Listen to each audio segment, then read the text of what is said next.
¿Has sentido alguna vez este vacío, Snow? ¿Has sentido alguna vez un horrible vacío que has de llenar o morir en el empeño, pero no sabes dónde está el vacío o en nombre de Dios con qué lo has de llenar? No lo entendí en absoluto, pero como pensé que no estaba en disposición de explicarse, le dirigí una mirada solemne y asentí una comprensión. Sí, señor, ya sé lo que es eso.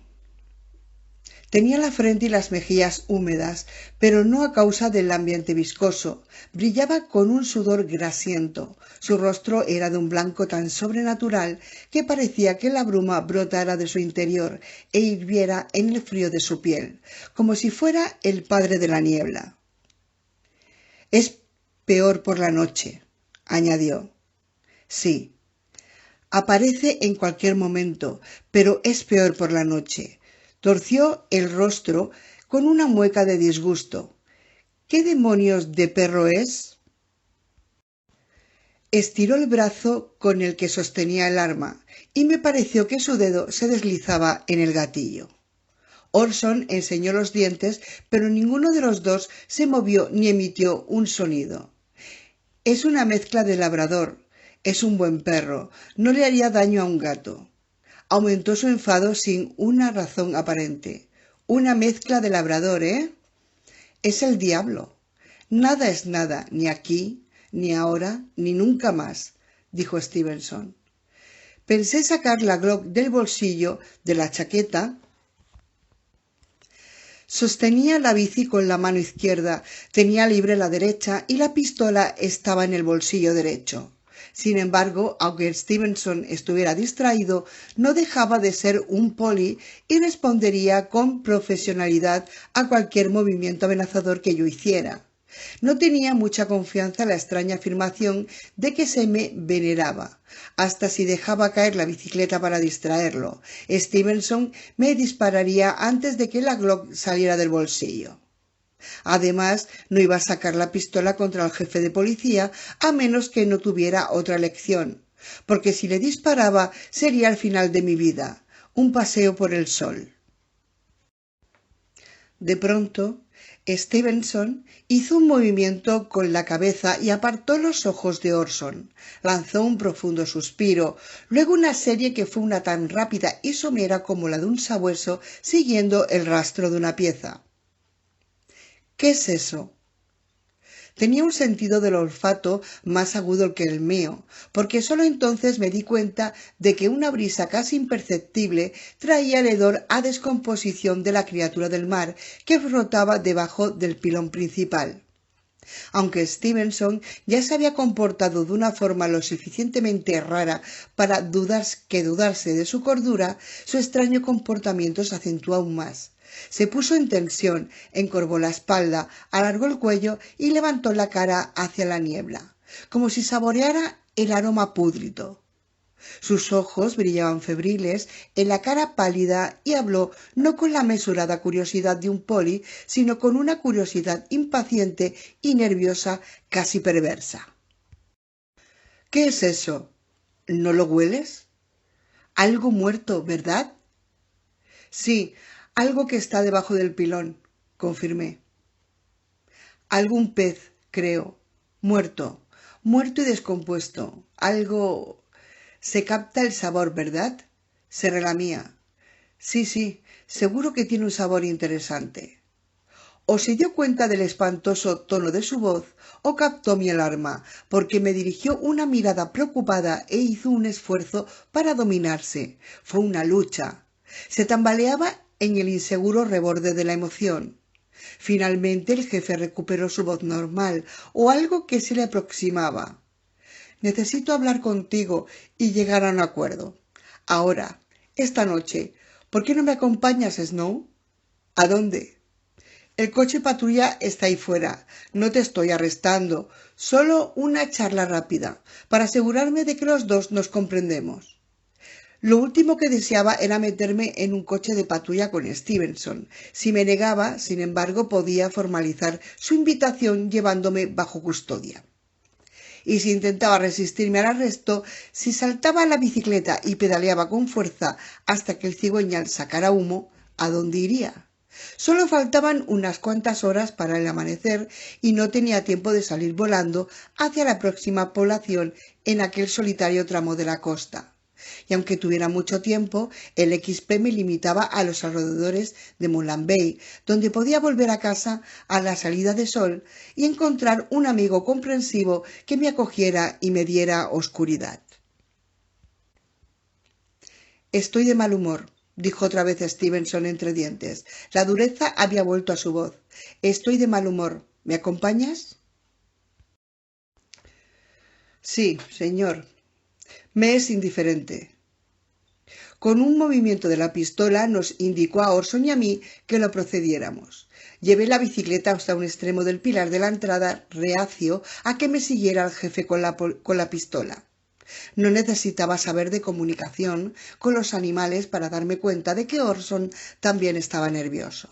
Los pilares acababan con una acera de cemento flanqueada por lechos de flores llenos de plantas cuyos capullos se abrían a la salida del sol y se cerraban por la noche. En la zona jardinada iluminada, unos caracoles estaban cruzando la calzada, con los cuernos brillantes dejando huellas plateadas de babas, unos moviéndose desde la parte derecha del lecho de las plantas hacia el lecho idéntico de la izquierda, otros avanzando laboriosamente en dirección opuesta, esos humildes moluscos que parecían compartir la insatisfacción y el desasosiego de la humanidad con las circunstancias de la existencia.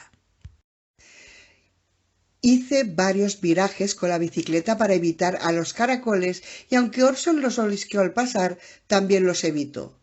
De atrás llegó el crujido de los caparazones rotos y el aplastamiento de los cuerpos gelatinosos bajo los pies. Stevenson no solo aplastaba los caracoles que encontraba directamente bajo los pies, sino también a todo gasterópodo que se le ponía ante la vista. Unos eran despachados con un rápido chasquido, pero a otros los machacaba. Volvía sobre ellos con una fuerza tal que el ruido de la suela del zapato contra el cemento parecía el golpeteo de un martillo. No me volví a mirar. Temí descubrir aquella mirada cruel que recordaba demasiado bien en los rostros de los jóvenes bravucones que me habían atormentado durante la infancia, antes de ser lo bastante listo y mayor para devolver los golpes. Aunque es irritante en el rostro de un niño, los mismos rasgos, los ojos protuberantes que parecen los de un reptil, aunque no tengan las pupilas elípticas. Las mejillas ruborizadas por el odio, los labios pálidos dibujados en una sonrisa despectiva que deja al descubierto unos dientes brillantes de saliva. Son mucho más turbadores en el rostro de un adulto, especialmente si el adulto tiene una pistola en la mano y ostenta una placa. El coche blanco y negro de Stevenson estaba aparcado ante un bordillo rojo a la izquierda de la entrada del muelle, fuera del alcance de las luces de las farolas, a la sombra profunda de la noche, bajo la ancha copa de un enorme laurel de las Indias. Apoyé la bicicleta contra el tronco del árbol en el que la niebla colgaba como un musgo negro. Luego me volví cautelosamente hacia el jefe mientras abría la puerta trasera del coche patrulla. En medio de aquella oscuridad reconocí la expresión del rostro que tanto temía. Era incontenible ira, odiosa, irracional, que convierte al ser humano en la bestia más peligrosa de todo el planeta. Nunca el jefe Stevenson había exhibido aquel aspecto de maldad. No parecía capaz de aspereza alguna y aún menos de un odio sin sentido. Si de pronto me hubiera revelado que no era el Louis Stevenson real, sino una forma de vida extraña mimetizando al jefe, me lo hubiera creído. Moviendo la pistola, Stevenson se dirigió a Orson. «Entra en el coche, Chucho». «Estará muy bien aquí fuera», dije. «Adentro», urgió al perro. Orson escudriñó desconfiado la puerta abierta del coche y gimió con recelo. «Esperará aquí», repuse. «No está acostumbrado». «Lo quiero en el coche», insistió Stevenson con acidez. «En esta ciudad existe la ley, Snow. Nunca nos hemos metido contigo. Siempre volvemos la cabeza, haciendo ver que no te vemos, porque porque un perro está exonerado si pertenece a un discapacitado. No le discutí a Stevenson la utilización del término discapacitado. Lo cierto es que me importaba menos esa palabra que las 6 palabras que ya habría dicho para dominarse, por lo que fue tu madre.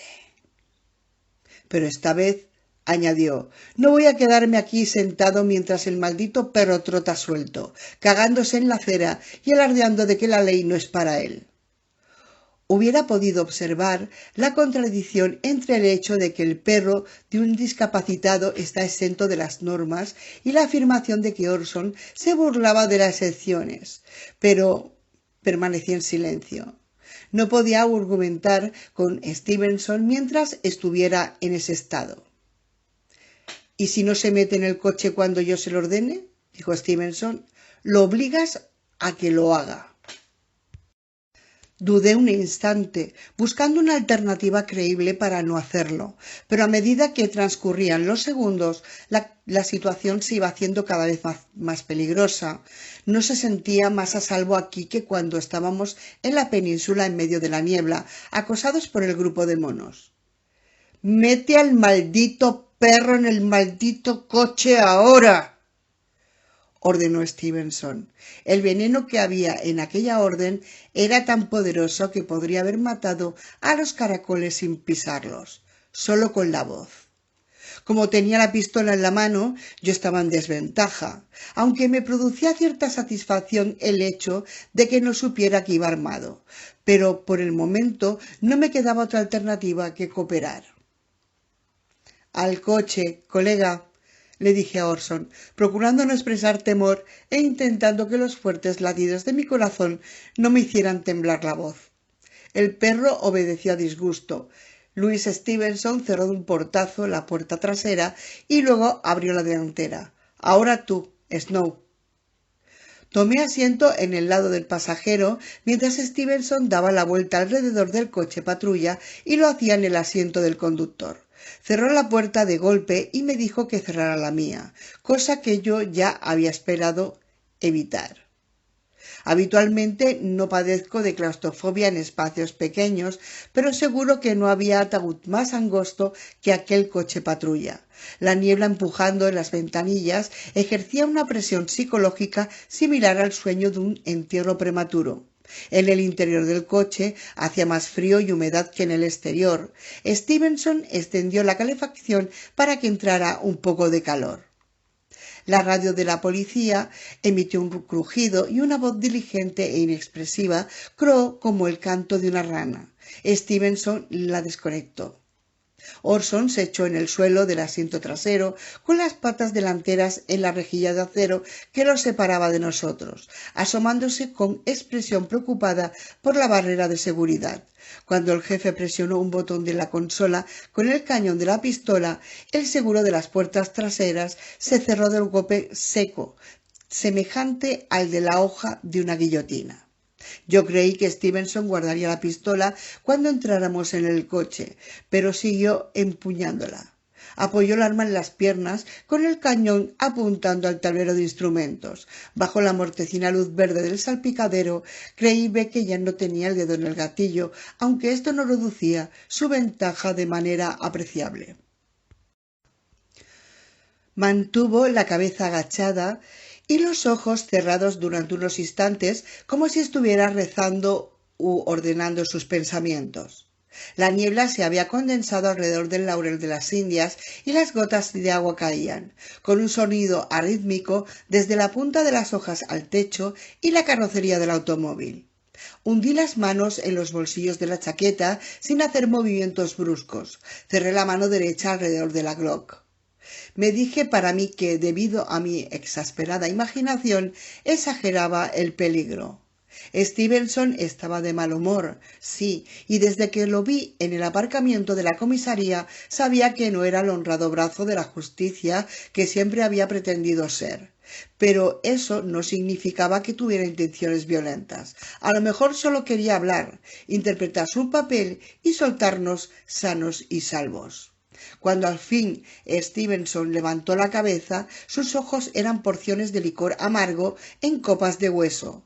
Su mirada se cruzó con la mía y otra vez me dejó helado aquella impresión de maldad inhumana, ya que había visto cuando apareció junto a las oficinas del muelle.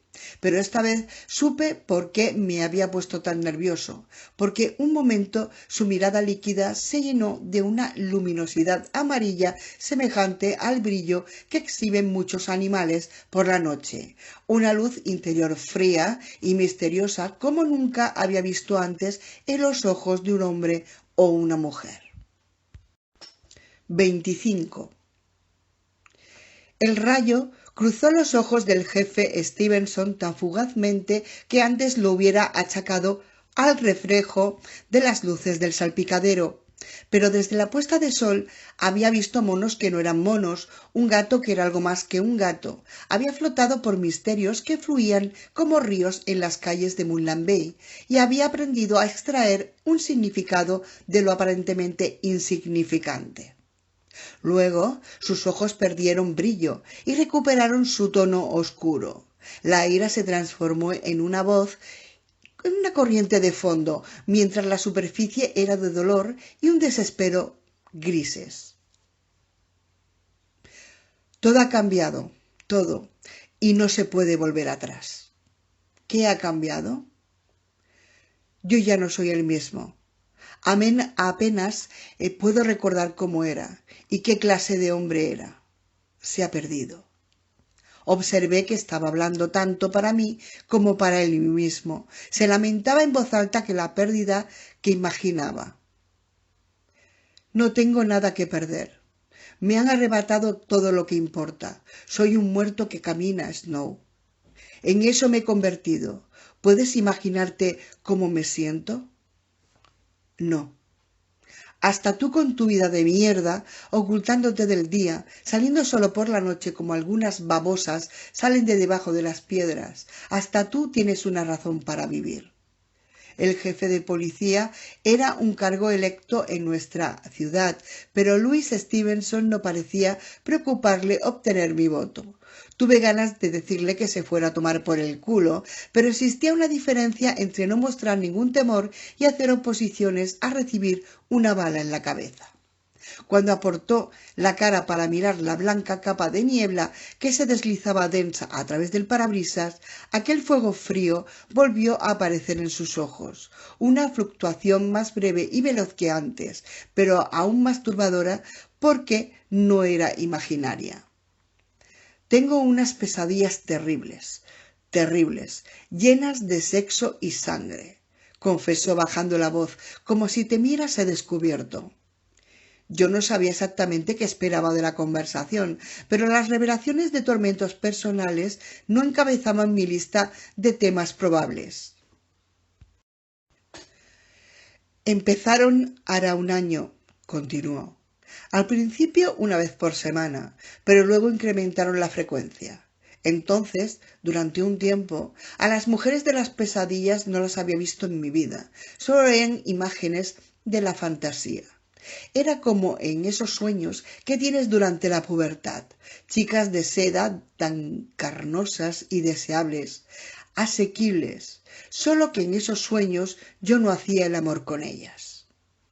Sus pensamientos parecían arrastrados por una niebla biliosa al territorio más oscuro.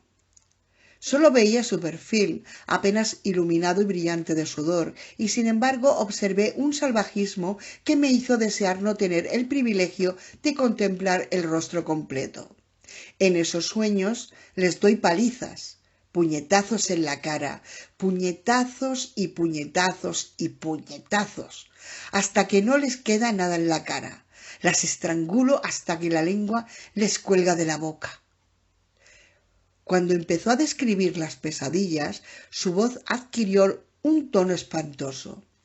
Ahora, además del miedo, apareció en él una inequívoca excitación perversa, evidente no solo en la voz ronca, sino también en la nueva tensión que le atenazaba el cuerpo. Y cuando gritan de dolor, me asustan sus quejidos, la agonía en sus rostros, la visión de la sangre. Es delicioso, excitante. Me despierto temblando de placer, lleno de deseo, y a veces, aunque ya tengo 52 años, gracias a Dios, tengo un clímax durante el sueño a justo cuando me estoy despertando. Orson se apartó de la reja de seguridad y se retiró al asiento trasero.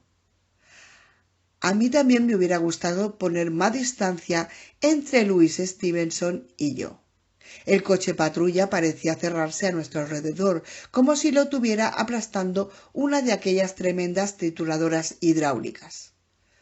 Luego Luisa, mi mujer, empezó a aparecer en los sueños, y asimismo mis dos hijas, Janine y Kira. Me tienen mucho miedo en los sueños y yo les doy pie porque su terror me excita. Me disgusta, pero también me hace estremecer de emoción lo que hago con ellas, a ellas.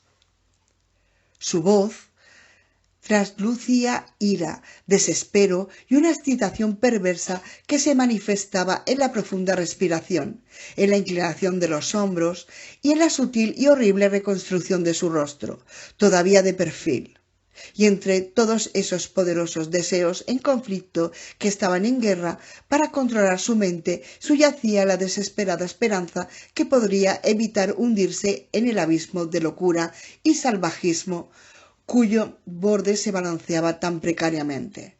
Y esa esperanza la expresaba tan claramente en la angustia de la voz y del semblante, como expresaba la ira, el desespero y sus depravadas necesidades. Las pesadillas eran terribles, lo que hacía en ellas tan enfermizo y espantoso, tan repulsivo, que comencé a tener miedo de ir a dormir. Permanecía despierto hasta que caía agotado, hasta que la cafeína ya no me tenía en pie, hasta que ni siquiera un cubo de hielo en la nuca podía impedir que se me cayeran los ojos de sueño. Luego, cuando al fin me quedaba dormido, los sueños eran tan intensos que otras veces, como si el agotamiento me introdujera en un sueño sonoro, en una oscuridad más profunda todavía, donde habitaban los peores monstruos. Animales en celo y cacerías, incesantes y vívidas. Los primeros sueños que soñaba en color, en unos colores y sonidos muy intensos, con sus lamentos y mis respuestas despiadadas, sus gritos y sollozos, sus convulsiones y estertores de muerte, cuando me metía dentro y les arrancaba la garganta dentelladas. Louis Stevenson veía esas terribles imágenes donde yo solo podía ver la niebla agitándose perezosamente, como si el parabrisas fuera una pantalla en la que se proyectaran sus demenciales fantasías. Y después dejé de luchar contra el sueño. Durante un tiempo lo soporté. Luego no puedo recordar la noche precisa. Los sueños dejaron de producirme terror y se convirtieron en algo absolutamente delicioso, mientras poco antes me inspiraban muchos más sentimientos de culpa que placer. Aunque al principio no lo podía admitir, empecé a esperar el momento de ir a la cama. Aquellas mujeres eran muy preciadas para mí cuando estaba despierto, pero cuando dormía, entonces me estremecía ante la oportunidad de envilecerlas, humillarlas, torturarlas de manera inimaginable. Ya no me despertaba lleno del temor que antes me provocaban esas pesadillas, sino con un extraño arrobamiento. Me echaba en la oscuridad y me decía que estaría muy bien cometer esas atrocidades en la realidad, cuando me sentía así en sueños. En cuanto pensé en convertir en realidad mis sueños, empecé a ser consciente del enorme poder que fluía de mi interior y me sentí libre, extraordinariamente libre, como nunca me había sentido. Lo cierto es que me parecía vivir con unas enormes esposas de acero, envueltos en cadenas, arrastrando bloques de piedra. Y dar rienda suelta a esos deseos no sería criminal si tendría una dimensión moral, fuera la que fuera. No existía nada mejor o peor, ni bueno ni malo, solo extremadamente liberador. O el aire en el coche patrulla se había viciado, o me ponía enfermo pensar que estaba inhalando los mismos vapores que el jefe exhalaba. No estoy seguro. Tenía la boca llena de un sabor metálico, como si hubiera estado chupando una pluma, y el estómago se me retorció en un nudo frío como una roca del Ártico mientras el corazón se cubría de hielo. Ignoraba la razón por la que Stevenson quería compartir sus problemas anímicos conmigo, pero tuve la premonición de que esas confesiones eran solo el preludio de una espantosa revelación que nunca hubiera querido oír. Quise silenciarlo antes de que me revelara el último secreto, aunque era obvio que un poderoso impulso le empujaba a contarme esas horribles fantasías, quizá porque yo era el primero con el que se había atrevido a desahogarse. La única manera de hacerle callar era matándolo.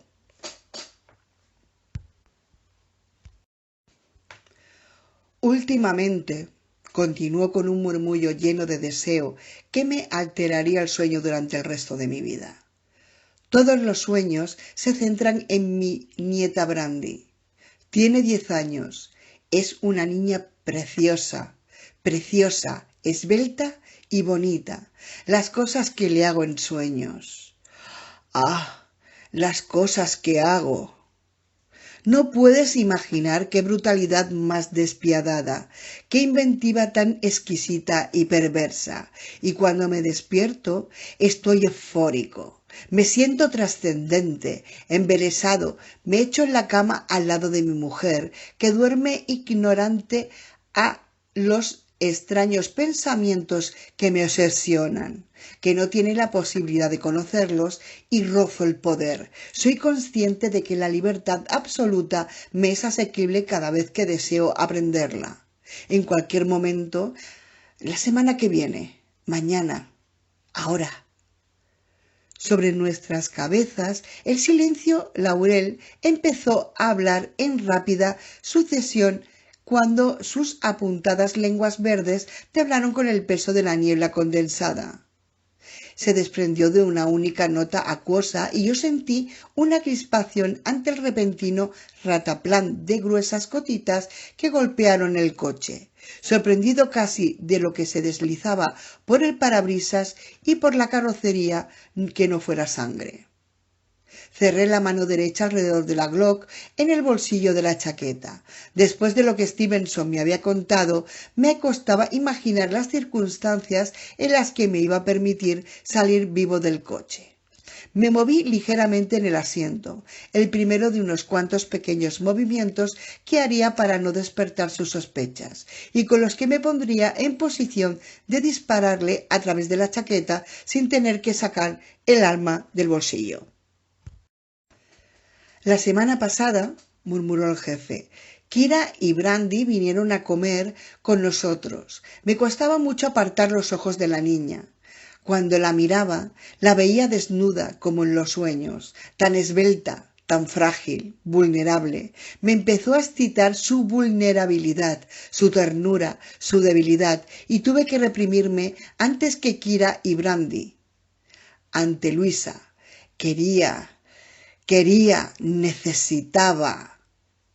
De repente me sobresaltó un sollozo. Olas de pena y desespero volvieron a inundarle, como las que le habían inundado cuando había empezado a hablar. Su pavorosa necesidad, su obsceno deseo, se ahogaban en aquella marea de sufrimiento y autodestrucción. Una parte de mí quiere matarse, dijo Stevenson, pero solo la parte más pequeña y débil, el fragmento que todavía queda del hombre que fui. El predador en el que me he convertido nunca se matará, nunca, está demasiado vivo.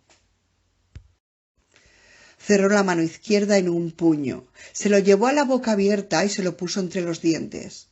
Mordió con tanta fiereza los dedos cerrados que no me hubiera sorprendido que hubiera brotado sangre, y mordía y sofocaba los sollozos más dolorosos que había oído en mi vida.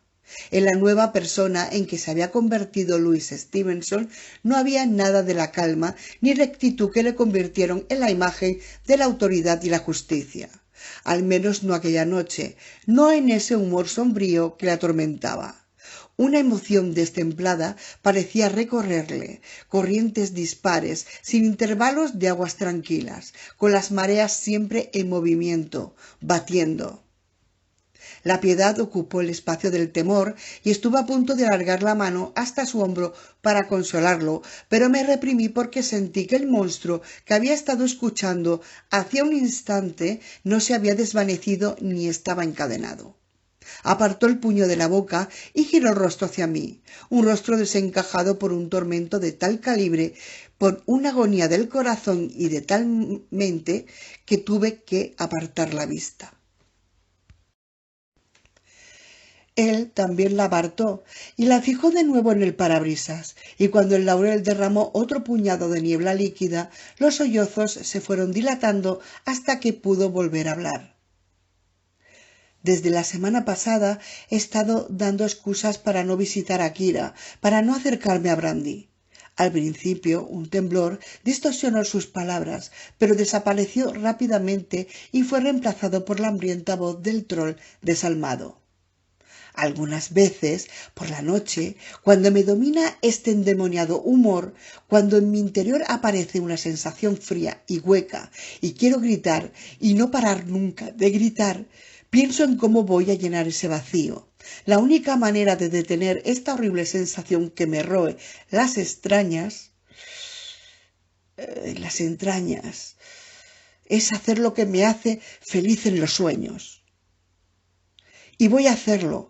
Más pronto, más tarde. Lo haré. Más pronto, más tarde. La marea de emociones se había transformado en un sentimiento de culpa y de angustia a un regocijo tranquilo y demoníaco. Voy a hacerlo y lo haré. He estado buscando niñas de la edad de Brandy, de 9 o 10 años, tan esbeltas como ella, tan bonitas como ella. Estaré a salvo si empiezo con alguna que no tenga ninguna relación conmigo. A salvo, pero no menos satisfecho. Me sentiré bien, me sentiré muy bien. El poder, la destrucción. Abriré los grilletes que me sujetan a la vida. Superaré los muros. Seré totalmente libre por fin. Morderé a esa niña cuando esté a solas conmigo. La morderé y la morderé. En sueño les lamo la piel, que tiene un gusto salado, y luego las muerdo y siento sus gritos vibrando en mis dientes.